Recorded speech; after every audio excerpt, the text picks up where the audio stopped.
Hi everyone. Well, a little bit more time than I expected has passed since I made my last video in which I said I'm just going to shut the camera down and make another video. Life just got in the way, and so I'm back again now, and I'm finishing off Ethony's 31 Days of Tarot Challenge. So let's just get straight into the questions, which begin with this video. I'm covering questions or prompts 25 through to 31. So with 25, tarot or oracle, which would you read for the rest of your life if you had to pick one, and why? Definitely tarot. You know, I've said before on this channel that although I have got a couple of oracle decks, I haven't got very many of them. I am interested in exploring oracle decks more, but for me, I love the deep structure of tarot. I love the history of tarot. I love the flexibility of tarot, and I know that oracle decks have got a great deal of variety and flexibility in them too. But for me, tarot is my first love when it comes to this kind of divination practice, and so definitely for me, tarot would be the one. Thoughts on tarot becoming mainstream? I don't have a problem with it. I think that it's great. Those of you who watch this channel know that I use tarot very often in a coaching context. So I think of tarot as being a really great coaching tool and something that I use with clients. And I think it can also be a really good self-coaching tool. And in that sense, I really think that it's good that tarot is more accessible and more available to people.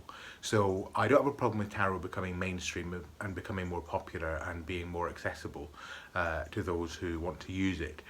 Like any tool, it's only as good as your use of it.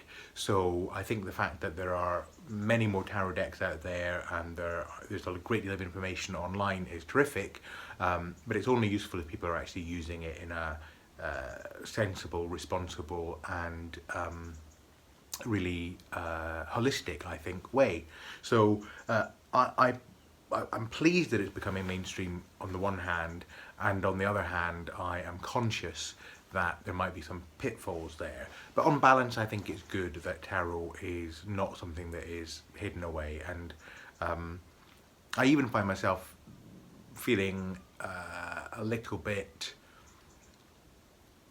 unimpressed when people try to suggest that tarot is something that's hidden and mainstream, and that in order to relate to tarot you've got to have some kind of special gift or power. I just don't think that's true. I think tarot is and should be available for everyone. It's not necessarily for everyone in terms of their tastes and how they want to find tools to help make their lives better, but it works very well for some people. And if there are people out there who would benefit from tarot, the fact that it's becoming more mainstream means they're more likely to become aware of it, and that I think is a good thing. Share your first professional reading experience, either as a reader or a seeker. Well, I think really my first professional reading experience as a reader was when I first used tarot cards with a client in a coaching session, and it was amazing. It was because I wasn't doing it. I didn't suggest using them as a means of divining the future. I wasn't selling it to this person as a tarot reading in the perhaps the traditional sense. What we actually were doing was working through the process of trying to generate options for this particular client who was trying to move forward in their career planning process. Those of you who have watched previous videos know that I've written a book on career planning, and a great deal of my coaching, certainly in the past, was around career development. And this particular client was trying to develop options for moving forward with his career, and coming up with ideas for ways to move forward. And he was stuck. And I tried a number of different coaching questions to unlock some ideas within him. And coaching, of course, is about unlocking the coachee's own ideas and wisdom and methods of moving forward, rather than giving them answers. So I didn't want to give him answers, or even at that point suggestion, because I wanted to draw them out from him, or I wanted him to draw them out from himself. And we were trying various things, and eventually I thought, it might work if we tried something with tarot. So I got a deck of tarot cards, and I asked him, first of all, to go through the deck and find the cards that represented how he wanted to feel on his journey forward in his career, without having to rationalise about exactly how that career would look or what it would look like. And we did that first of all as an exercise, and that was very, I think it was very therapeutic for him, but also it did generate some good ideas for him as well, in terms of what kind of things he might want to do.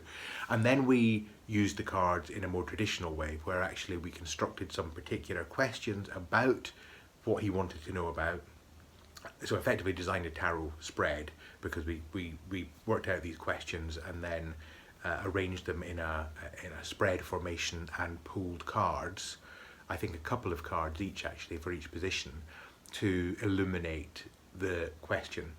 And we just talked around the cards, and we did it, first of all I asked him what he saw in the cards, and then I shared with him some of what I knew about the cards, traditional meanings if you like, and it was just a very, very powerful dialogue. And at the end of it, he did say to me, I said to him, you know, how did you feel about all of that? Because I was very careful not to foist the tarot on him. It was very much done in such a way that he was I said to him, are you comfortable with us doing this?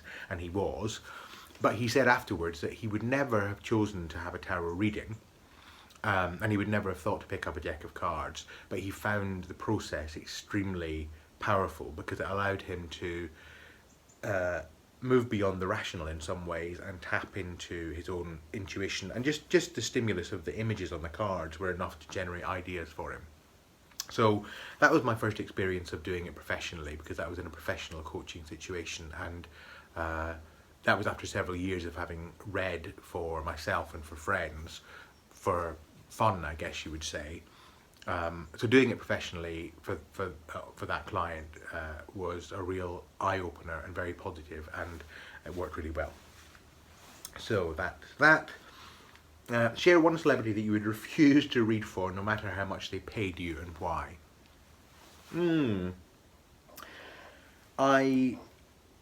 I think I can honestly say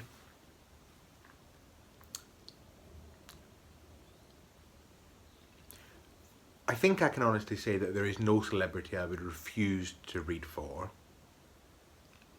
if they genuinely wanted a reading, and if they were serious about achieving what tarot could help them achieve, which to my mind means going through a process of opening your mind, perhaps wider than it's ever been opened before. So being prepared to go beyond your rational mind, your entrenched perceptions, your core beliefs, etc. Because tarot, like any divination process, is about trying to tap into wisdom beyond the norm, if you like. And I don't mean supernatural wisdom, I don't mean some kind of spooky wisdom. I just mean generating ideas and thoughts and perspectives that you might not generate without the aid of something to stimulate new ways of thinking. And so if a celebrity came to me and wanted that, if anyone came to me and wanted that and was genuine about it, then I would consider reading for them. You know, provided they weren't saying I want a reading to find out how I can develop my skills in robbing banks or something unethical like that. And even if it was a celebrity I didn't like, you know, what are we going to do? Are we going to say that the people we don't like should just remain fixed in whatever position they're in and not move forward? Or are we going to say, well, you know, tarot can help you move forward, let's give it a go. Now, whether I would do a reading for somebody I didn't like, or of course I would maybe suggest that they go to somebody else if I didn't feel I could get beyond my own prejudices and feelings about them, then it wouldn't be ethical for me to read for them. But in principle I wouldn't refuse somebody a reading out of spite or out of dislike. So yeah, I can't really think of a celebrity. I can think of some celebrities and some famous people who I'd like to slap two ways. That might be one of them at the door now. Bear with me. you'll be pleased to know that it wasn't a celebrity coming to give me a slap for talking about giving them a slap, which is what I was talking about before the door went. It was a survey. Somebody asked me a survey, and I said, but I don't have time. I'm in the middle of another survey. I'm in the middle of 31 days of tarot. Anyway, here we are. So where did I get to? Share one celebrity you refuse to read for. None of them. What are your beliefs around the mechanics of a reading? How do you think it works? Is it your subconscious, your higher self, or your spirit? I think this deserves a longer video, and in fact I have done a video already broadly on this topic, and it's my video on non-duality and how tarot works, so I'll put that down below. But just broadly to say that from my perspective, I think that there are a number of different mechanisms that could be at play. I'm open to the idea that it is completely simply a case of any cards would stimulate useful responses to any question. And I know that a lot of tarot people would be horrified at that, because they would say, no, tarot is very specifically about specific cards coming up in specific times. But all I'm saying is that I'm open to it not being that, but equally I'm open to it being that. So I'm open to the idea of synchronicity. I'm open to the idea that there is a deep connection between the cards that appear in a particular moment in a reading and that moment itself. So I'm open to all of that, and really I can't answer this in brief without going on for ages and ages. So I've already gone on for ages and ages in a previous video, and I'll link it below, and I suspect we'll come back to this topic again. What is the most culturally inclusive deck that you own? Okay, well, actually, I think there are a couple here that are culturally inclusive, kind of culturally inclusive. So one that I'll speak about first of all is the Greenwood Tarot. So this deck, the reason I'm thinking of this one is that broadly it's not all white faces, although obviously there are white faces. It is a deck that reflects different types of human beings. Some of them don't even look particularly human, they look rather, they've got animal heads and all that kind of stuff. Clearly there are images that relate to what we might call, pejoratively call, primitive culture, but certainly pre-industrial cultures and shamanic kind of cultures. And one of the reasons actually that I don't dislike the Wildwood Tarot, which was a reimagining of the Greenwood Tarot, but the Wildwood I think really lacks, from my memory of it anyway, lacks diversity of human in it. I think most of the faces in that deck, if I'm remembering correctly, are white faces. And what was nice about the Greenwood, one of the many things that was nice about the Greenwood, is that that wasn't the case with the Greenwood. So the Greenwood is one. Another one that I think is interesting as a deck hinting at different cultures is the Voyager Tarot. And you know, in this you see references to Japanese culture, Buddhist culture, African culture, Celtic culture, Norse culture, European, Native American, Mayan, Incan. There's a whole host of different cultures that are either directly shown or alluded to in this deck, and so I think that's wonderful, because I think if you are reading this deck, then there is a very good chance that you will see something in it that represents yourself or represents the community that you identify with. So I love the Voyager. It's quite a new deck to me. I haven't had it for very long, but I'm finding it very evocative, and I like the fact that it mixes modern imagery with quite ancient imagery.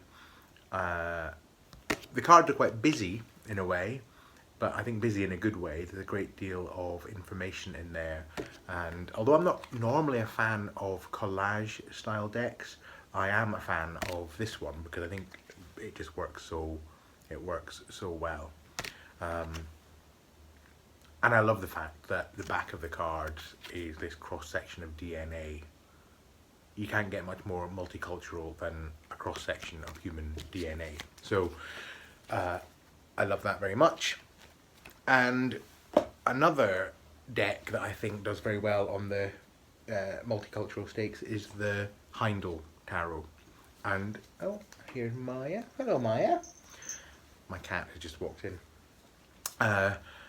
This is a deck that she's on a bit of a rampage. She's attacking her scratchy post. So this deck again has got different imagery, mainly in the court cards. So the courts in this deck relate to different cultures. So wands is Eastern Hindu cultures and culture in the form of different deities. Very lovely artwork. I hope you can see this.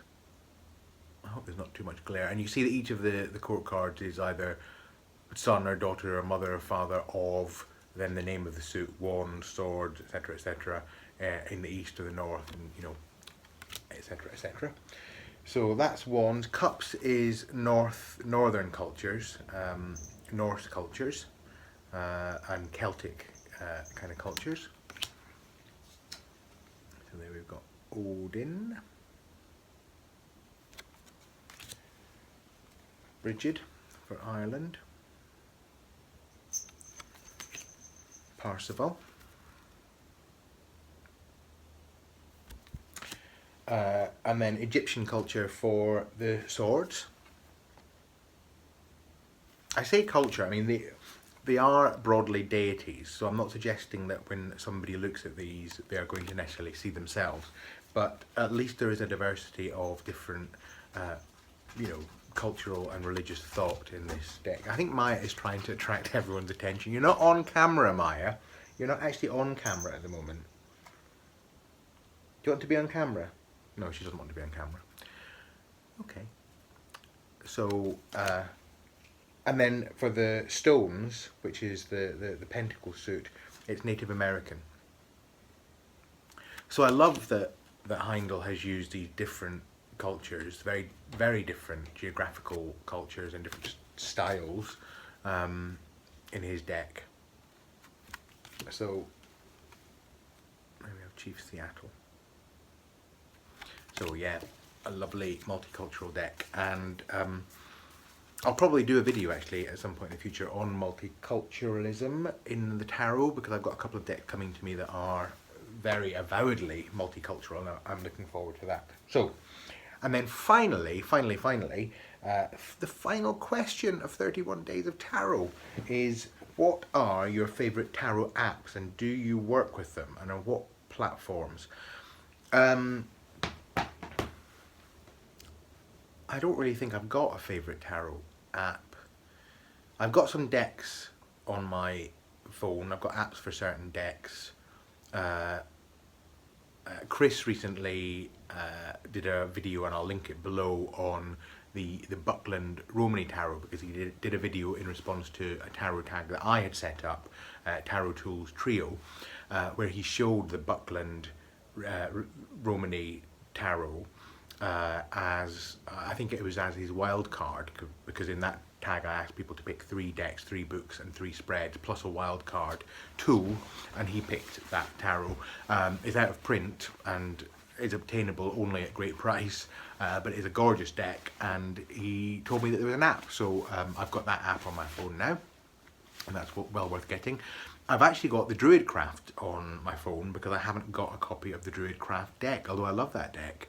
And so I'll put that right very soon. I am going to get that on my phone. I've got the Wildwood. I mentioned that I prefer the Greenwood, but I have got the Wildwood on my phone so that I can do some comparison.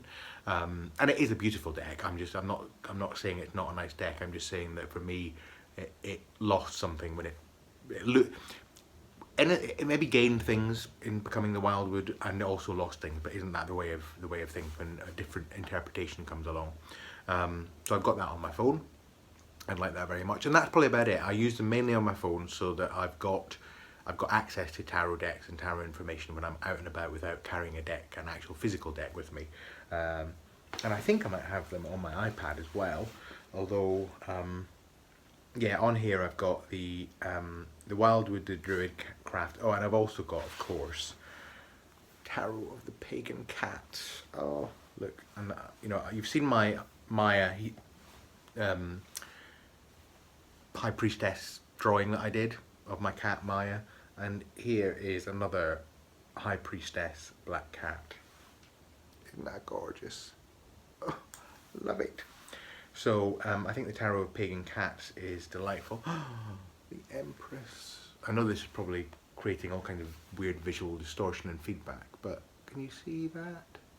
Oh, gorgeous. And also I've got Tarot of the Mystical Cats. Let's just draw a random card. Oh, the Eight of Earth. So that's kind of cool. I love the Tarot of Mystical Cats as well. Today's card is, oh, Good Kitty. That's the World card. Lovely. So I love that one very much. And now this makes me want to go and buy the actual deck. So what else have I got on here? I've noticed something else. Oh yes, I've got the Shining Tribe Tarot. Rachel Pollock's deck, which is also a very, very wonderful deck. Love that, lovers. So yeah, so I do use tarot apps, and I enjoy them, and I tend not to use them so much for readings. I actually like them so I can see the cards and look at the cards if I want to reference a card, and also because very often they come with the books that go with the decks. And if it's an out of print deck and a hard to find book, then that's a good way of getting it. So that's it. I have reached the end. I think I've reached the end. I hope I haven't missed any question. I've reached the end of 31 days of tarot, and it has been great fun. And I have loved doing it. I've loved seeing other people's videos, and thank you, Ethony, for putting together such a marvellous tag, and I hope to do this one again next year. And in the meantime, I'll be back very soon to talk about my own tarot tag, which I'll give an update on, Tarot Tools Trio, which a number of you have started to respond to, which is fantastic. And I've also got some new decks that I'd like to share with you. So I'll be back very soon, and until then, I hope you all have a wonderful day, night, whatever you're having, and take care.